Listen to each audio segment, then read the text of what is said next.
ఆంధ్రాకి గూగుల్ వచ్చింది, ఇన్ఫోసిస్ వచ్చింది, అట్లాగే టీసీఎస్ వచ్చింది, కాగ్నిజెంట్ వచ్చింది, ఇట్లా వరుసగా దానికి విపరీతమైన ప్రోత్సాహకాలు ఇస్తున్నమాట వాస్తవం.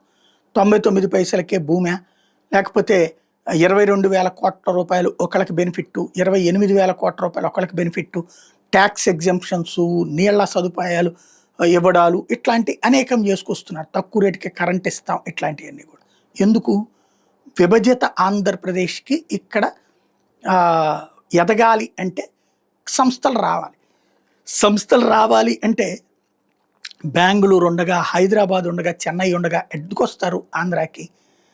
అమరావతి క్రిందటిసారి దాని మీదనే పెట్టి అందరిని అక్కడికి రమ్మంటే వాళ్ళు రాల. ఎందుకంటే అది సఫిషియెంట్ కాదు వాళ్ళకి. వాళ్ళకి ఆ కార్పొరేట్ లుక్ లేదా మెట్రో లుక్ ఉండాలి.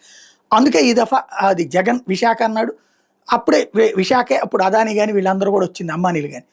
అది ఈ దఫా చంద్రబాబు గారు కూడా జగన్ని తిడుతున్నా నిశ్శబ్దంగా విశాఖ డెవలప్మెంట్ గ్రోత్ ఇంజిన్ అన్నటువంటి ప్రిపేర్ చేసి దాన్ని డెవలప్ చేసుకొస్తున్నారు. అక్కడ ఈ సంస్థలకి అవకాశాలు ఇస్తున్నారు కాబట్టి వస్తున్నాయి.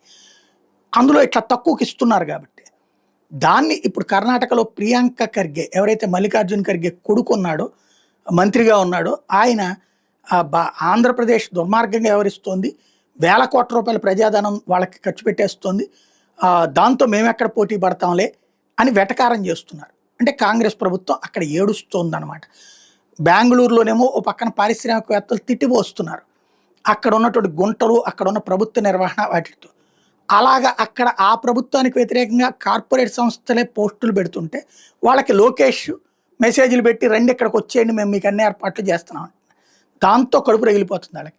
ప్లస్ ఇప్పుడు ఆంధ్రాకి వరుసగా వస్తున్నటువంటి సంస్థలతో వణుకు పుడుతున్నట్టుంది. అందుకే పడి ఏడుస్తోంది ఆంధ్రప్రదేశ్ మీద.